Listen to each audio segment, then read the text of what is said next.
Hello and welcome again to YouTube Saheli channel. आप सभी का ढेर सारा प्यार हमें मिलता है और ये हमें उत्साहित करता है कि हम आपके लिए बेहतरीन जानकारी, scientific and research based content जो कि आपके रिप्रोडक्टिव हेल्थ के लिए बेस्ट है वो लेकर आए। फ्रेंड्स, इसी क्रम में आज मैं आपको एग क्वालिटी को नेचुरली अच्छा बनाने के लिए, क्योंकि देखिए खाना हम सभी खाते हैं, लेकिन अगर हमारी डाइट में कुछ स्पेसिफिक अच्छी चीज़ें हो, हेल्दी, जो प्राकृतिक रूप से एग क्वालिटी को अच्छा करने के लिए मानी जाती हैं, तो इससे आपको बहुत लाभ होगा। मेरा फोकस हमेशा डाइट एंड न्यूट्रिशन के माध्यम से आपको बेहतर स्वास्थ्य की ओर ले जाना रहता है। तो आज मैं आपको कुछ स्पेसिफिक फूड आइटम्स बताने वाली हूँ, घरेलू चीज़ें बताने वाली हूँ जो आपको बहुत फायदा देने वाली है। आशा करती हूँ अपने चैनल को जरूर सब्सक्राइब किया है। YouTube Saheli channel male and female reproductive health के लिए फोकस्ड कंटेंट आपके लिए लेकर आता है और इसे जरूर सब्सक्राइब करें, क्योंकि 1000+ वीडियोस हैं, क्योंकि हर इशू डाइट, न्यूट्रिशन और लाइफ स्टाइल की आइडियाज से करेक्ट करने की मैं आपको जानकारी शेयर करती हूँ। सो चलते हैं आज का कंटेंट समझते हैं। फ्रेंड्स, हमारी बॉडी के अंदर फ्री रेडिकल्स बनते रहते हैं मेटाबॉलिज्म के थ्रू, और बॉडी की जो भी एक्टिविटीज होती हैं उसके थ्रू फ्री रेडिकल्स बनते रहते हैं, और वो फ्री रेडिकल्स एग और स्पर्म दोनों की क्वालिटी को खराब करते हैं। तो क्या करना होता है, हमें कुछ एंटीऑक्सीडेंट्स लेने होते हैं। एंटीऑक्सीडेंट्स क्या करते हैं, उन फ्री रेडिकल को खत्म कर देते हैं और हमें सेहत प्रदान करते हैं। हमारी एग की क्वालिटी, स्पर्म क्वालिटी को मेंटेन करने में हेल्प करते हैं, बुढ़ापा आने से रोकते हैं, एजिंग सिम्टम्स को कम करते हैं। ऐसा ही एक जबरदस्त एंटीऑक्सीडेंट है ग्लूटाथियोन। ग्लूटाथियोन से आप अनजान नहीं होंगे, बहुत सारे सेलिब्रिटीज ग्लूटाथियोन को फेयरनेस के लिए यूज करते हैं। बहुत अलग अलग तरह के ट्रीटमेंट होते हैं। ग्लूटाथियोन सप्लीमेंट्स भी लोग लेते हैं फेयरनेस के लिए। तो ग्लूटाथियोन एक एंटीऑक्सीडेंट है, लेकिन ग्लूटाथियोन के बारे में लोग ये नहीं जानते कि फर्टिलिटी बूस्ट करने के लिए भी एक पावरफुल एंटीऑक्सीडेंट बहुत अच्छा है। ये लीवर के लिए बहुत इंपॉर्टेंट होता है एंड एग क्वालिटी के लिए भी बहुत अच्छा होता है। साथ ही जो भी बॉडी पे एजिंग के सिम्टम होते हैं, बढ़ती उम्र के जो बुरे प्रभाव होते हैं बॉडी पर, उनको कम कर देता है। तो ग्लूटाथियोन को आप अपने रूटीन के फूड से खा सकते हो। कैसे खा सकते हो ये मैं अब बताऊंगी, लेकिन ये जानना जरूरी है कि ग्लूटाथियोन आपको हर तरीके से फायदा देगा। हमारे कुछ डाइटरी हैबिट से ग्लूटाथियोन हमारी बॉडी में मिलता तो है हमको, लेकिन वो खत्म हो जाता है। तो कुछ प्रिकॉशंस, कुछ आइडियाज भी शेयर करूंगी। So let's see. बहुत सारे एंटीऑक्सीडेंट है जो हम अपने फूड से खाते हैं। सबसे अच्छा, सबसे आसान वाला विटामिन सी नींबू, संतरा, आंवला, खट्टे फलों से मिलता है।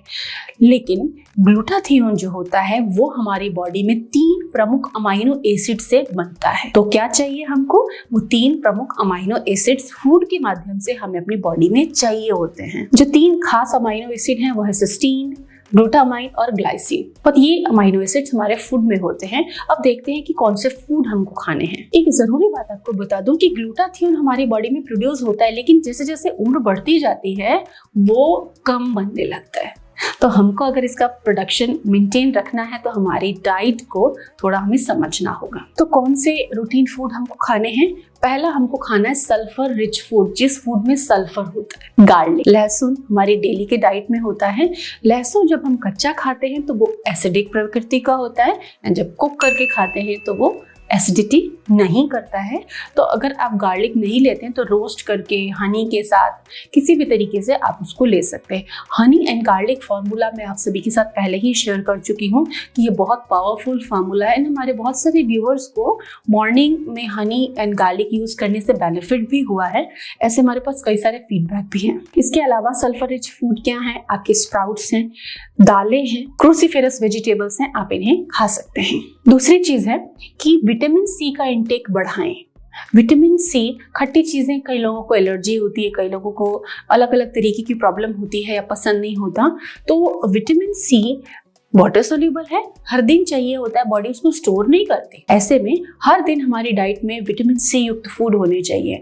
अगर आप खट्टी चीजें नहीं खा पाते तो आप ग्रीन चिली, 1 या 2 ग्रीन चिली सुबह शाम मिला के आप जरूर खाएं, क्योंकि उसमें भी विटामिन सी होता है। तो जो खट्टी चीज़ों के लिए एलर्जिक हैं उनको हम ग्रीन चिली को अपने डाइट में, अपने फूड में ऐड करने की सलाह देते हैं। अपने खाने में, अपनी थाली में 1 ग्रीन चिली रखें और आप उसको खा सकते हैं, सैलेड के साथ में, फूड के बीच में ले सकते हैं। तो विटामिन सी क्या करता है ग्लूटाथियोन प्रोडक्शन में? जब आप विटामिन सी लेते हैं तो ये आपके बॉडी के फ्री रेडिकल्स को और ऑक्सीडेटिव डैमेज को ठीक करने में लगता है। ग्लूटाथियोन आपकी बॉडी में दूसरे फंक्शंस में यूज आता है, तो स्पेयर होता है, बचता है वो। तो विटामिन सी लेना बहुत जरूरी है अगर ग्लूटाथियोन से हम एग क्वालिटी इंप्रूव करना चाहते हैं और उसके ज्यादा बेनिफिट लेना चाहते हैं। अगली चीज है सेलेनियम रिच फूड। सेलेनियम क्या करता है, एक ऐसा तत्व है जो कि एग क्वालिटी बढ़ाने में हेल्प करता है। सेलेनियम किस में मिलेगा?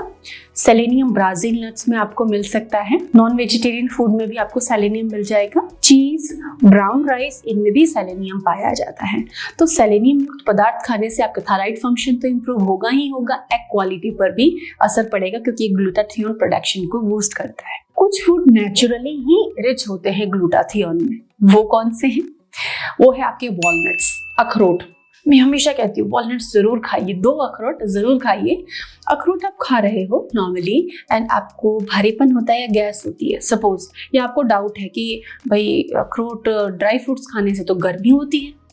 ऑब्वियसली ड्राई फ्रूट्स पित्त बढ़ा सकते हैं, किसी को अगर ज्यादा पित्त होता है तो ऐसे में अपनी शंका दूर करने के लिए आप प्रिकॉशन के तौर पर ड्राई फ्रूट्स को भिगोकर खाइए, बड़ा ही मजा आएगा। बिल्कुल साइड इफेक्ट नहीं होगा, कोई गैस ब्लोटिंग आपको नहीं होगी एंड फायदा आपको भरपूर मिलेगा। तो अखरोट आप जरूर खाएं, चाहे आप ड्राइड खाएं चाहे आप सोक करके खाएं, बट आपको खाना जरूर चाहिए क्योंकि वो नेचुरली रिच होता है ग्लूटाथियोन में। अखरोट ही नहीं, आलमंड्स, बादाम भी बहुत रिच होते हैं, तो आपको 4 से 6 बादाम हर दिन खाना चाहिए। कई सारे पोषक तत्व हैं जैसे कि विटामिन ई, कई सारे प्रोटीन और कुछ मिनरल्स जो फर्टिलिटी के लिहाज से इम्पॉर्टेंट माने जाते हैं।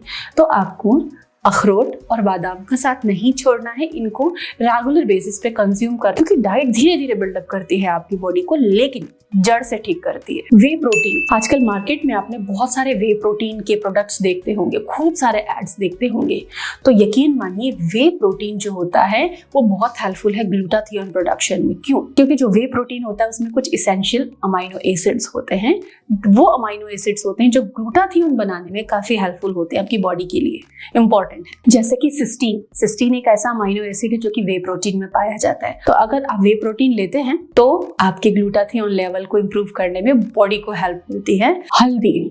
हल्दी में कार्क्यूमिन होता है, ये बहुत हेल्पफुल होता है ग्लूटाथियोन प्रोडक्शन के लिए। तो आपकी बॉडी की टेंडेंसी, मैंने हल्दी के यूजेस के बारे में आपको काफी अच्छे से अलग वीडियो में समझाया है। तो हल्दी को आप अपनी डाइट में, मिल्क में, अलग अलग कॉम्बिनेशंस में या टर्मरिक टी के फॉर्म में यूज कर सकते हैं। वैसे इंडियन फूड बड़ा हॉलिस्टिक है, हल्दी हर दिन हमारी दाल सब्जी में होती है, तो इंडियंस को टर्मरिक के रिगार्ड में ज्यादा चिंता करने की जरूरत नहीं होती है।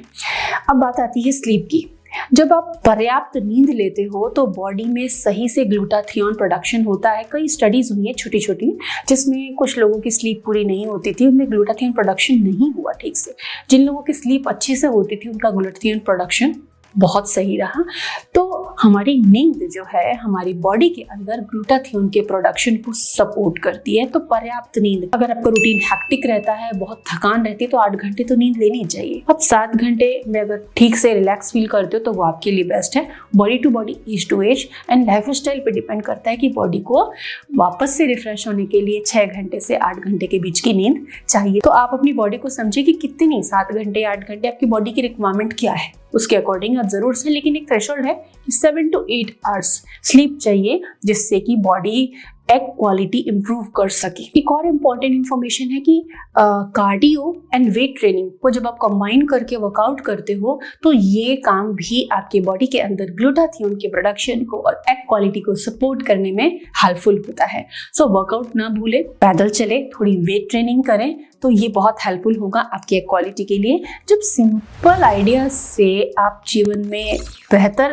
अचीव कर सकते हैं तो मेडिकेशन क्यों ले। फ्रेंड्स, यही मेरी सोच है और यही सब कुछ मैंने आज आपको वीडियो में समझाया। वीडियो अच्छा लगा तो लाइक शेयर जरूर करें। Thanks for watching.